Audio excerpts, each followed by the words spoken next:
Hello guys, welcome back to my channel layer speeches. അതിൽ നിന്നുള്ള നമ്മുടെ ചാനൽ നമ്മുടെ പേരിൻ്റെ ചെറിയ വ്യത്യാസം വരുത്തിക്കും, ആദ്യം വേൾഡ് നാക്കിക്കും. അപ്പോൾ ഇന്ന് നമ്മൾ ഉണ്ടാക്കാൻ ഒരു അടിപൊളി സംഭവമാണ്. നമ്മുടെ വീട്ടിൽ രാത്രി കറണ്ട് പോയാലും വെക്കാം, അല്ലാണ്ട് നമ്മുടെ വീടിൻ്റെ ഒരു ഭംഗിക്ക് വേണ്ടി വെക്കാൻ പറ്റി, നമ്മുടെ വീട്ടിൽ നമുക്ക് സ്വന്തമായിട്ട് ഉണ്ടാക്കാൻ പറ്റിയ കാർഡ്ബോർഡ് കൊണ്ടും മെഴുകുതിരി കൊണ്ടും പറ്റിയൊരു സംഭവമാണ്. അപ്പോൾ നമുക്ക് നേരെ വീഡിയോയിലൊക്കെ എടുക്കാം. അപ്പോൾ ഗൈസ്, നമുക്ക് ആദ്യം വേണ്ടത് ഇതുപോലത്തെ ഒരു പെട്ടിയാണ്. അപ്പോൾ ഇതുപോലത്തെ ഒരു പെട്ടിയിൽ നമ്മൾ ഓരോ ഭാഗത്ത് ഹോൾസ് ഇട്ടേക്കുക എന്നുള്ളതാണ്. അപ്പോൾ നമുക്ക് നേരെ ആ പരിപാടിയിലേക്ക് എടുക്കാം. ഫ്രണ്ട്സ്, നമ്മൾ ഇങ്ങനത്തെ ഓട്ടാക്കി എടുത്തിട്ടുണ്ട്. നമ്മൾ ഈ സൈഡിലാണ് ഓട്ടാക്കി എടുത്തിട്ടുള്ളത്. പിന്നെ മുകളിൽ മെഴുകുതിരി വെച്ച് കഴിഞ്ഞാൽ അതിൻ്റെ പുകയും അതിൻ്റെ തീൻ്റെ ചൂടൊക്കെ പോകാൻ വേണ്ടിയിട്ട് ഒരു വലിയ ഓട്ട വെച്ചിരിക്കണം. ഈ സൈഡിലും നമ്മളൊരു വലിയ ഓട്ട നമുക്ക് മെഴുകുതിരി ഊതാൻ വേണ്ടിയിട്ട്. പിന്നെ ഈ ഒരു സൈഡ് മാത്രം നമ്മൾ മാറ്റി വെച്ചിരിക്കണം. ഇവിടെ ഒന്നും നമുക്ക് ഹോൾസ് ഇടേണ്ട ആവശ്യമില്ല. അപ്പോൾ ഇനി അടുത്തവരായിട്ട് പറഞ്ഞാൽ ഇതിൻ്റെ ഉള്ളിൽ മെഴുകുതിരി സെറ്റ് ചെയ്യാന്നുള്ളതാണ്. അപ്പോൾ നമുക്ക് നേരെ അതിലേക്ക് എടുക്കാം. അപ്പോൾ ഫ്രണ്ട്സ്, നമ്മൾ ഇതിൻ്റെ ഉള്ളിൽ മെഴുകുതിരിയാണ് വെക്കാൻ പോണത്. അപ്പോൾ നമുക്ക് ഇതുമായിട്ട് ചെറിയ പീസ് മെഴുകുതിരിയാണ്, അല്ലെങ്കിൽ ഇത് കത്തിപ്പോവും. അപ്പോൾ ചെറിയ പീസ് മെഴുകുതിരിയാണ് നമ്മൾ എത്തിക്കേണ്ടത്. അതിന് ആദ്യം നമ്മളൊരു വലിയ പീസ് മെഴുകുതിരി എടുത്തിട്ട് കത്തിച്ചിട്ട് ഇതിൻ്റെ ഉള്ളിൽ മെഴുകിൻ്റെ ഇതാക്കി കൊടുക്കണം. എന്നാലേ അത് നന്നായിട്ട് അവിടെ നിൽക്കുകയുള്ളൂ.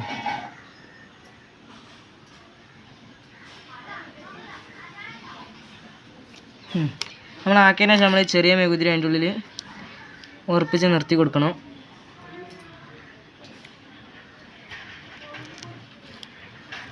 കുറച്ചതിൻ്റെ ശേഷം നമ്മൾ അടുത്ത പരിപാടി എന്ന് പറഞ്ഞാൽ അതിൻ്റെ ഉള്ളിൽ തീ കൊടുക്കുക എന്നുള്ളതാണ്. അപ്പോൾ നമുക്ക് അതിലേക്ക് തീ കൊടുക്കാവുന്നതാണ്. എന്നിട്ട് നമ്മൾ അടുത്ത പരിപാടി എന്ന് പറഞ്ഞാൽ ഇത് അടിച്ച് വെക്കണം. ഇത് നന്നായിട്ട് കൂട്ടി വെക്കണം, എന്നാലേ നമുക്ക് ഇതിനൊരു ഭംഗി കാണുള്ളൂ. അപ്പോൾ നമുക്കിതൊന്ന് ഇരുട്ടത്തേക്ക് കൊണ്ടുവയ്ക്കാം.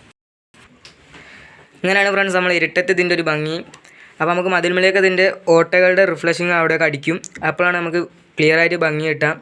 ഇങ്ങനെ കാണുമ്പോൾ നല്ല ഭംഗിയായിട്ട് കാണാൻ കഴിയും. ഇത് നമുക്ക് എവിടെ വേണമെങ്കിലും വെക്കാം. രാത്രി കറണ്ട് പോയി കഴിഞ്ഞാൽ നല്ല ഭംഗിയായിട്ട് കാണാൻ പറ്റും. പിന്നെ ഇരുട്ടുള്ള റൂമിലാണ് നമ്മളിത് വെച്ചിരിക്കുന്നത്. അപ്പോഴാണ് നല്ല ഭംഗി ഉണ്ടാകുക. ഇരുട്ടിൻ്റെ ടൈമിലാണ് ആ ഭംഗി കൂടുക. അപ്പോൾ ഇനി അങ്ങനത്തെ കുറച്ചെണ്ണം കൂടി ഉണ്ടാക്കിയിട്ട് കാണിച്ചു തരാം.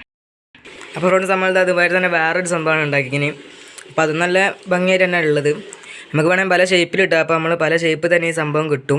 ഇതിൻ്റെ ഒരു അടിപൊളി സംഭവം എന്ന് പറഞ്ഞാൽ അതിന്മേലേക്ക് ഇത് റിഫ്ലക്റ്റ് ചെയ്യും. അതിൻ്റെ ഒരു ഹോൾസ് അതേ ലെവലിൽ തന്നെ അപ്പുറത്ത് പോകും. ഇപ്പോൾ ഇത് ഇങ്ങനെ വെക്കുകയാണെങ്കിലും നമ്മളത് അതേ ഹോൾസ് തന്നെ അവിടെ റിഫ്ലക്റ്റ് ചെയ്യുന്നത് കൊണ്ടാണ്. അപ്പം അതിലേക്ക് ഒരു ഭംഗിയാണ്. അപ്പോൾ എൻ്റെ വീഡിയോ ഇഷ്ടമെങ്കിൽ ലൈക്ക് ചെയ്യുക, ഷെയർ ചെയ്യുക. എൻ്റെ ചാനൽ സബ്സ്ക്രൈബ് ചെയ്യാത്തവർ സബ്സ്ക്രൈബ് ചെയ്യുക. തൊട്ടടുത്ത് വന്ന ബെൽ ബട്ടൺ ക്ലിക്ക് ചെയ്യുന്നതോടുകൂടി ഞാൻ അപ്ലോഡ് ചെയ്യുന്ന പുതിയ വീഡിയോകൾ നിങ്ങളുടെ ഫോണിൽ നോട്ടിഫിക്കേഷൻ ലഭിക്കുന്നതായിരിക്കും. അപ്പോൾ ബൈ.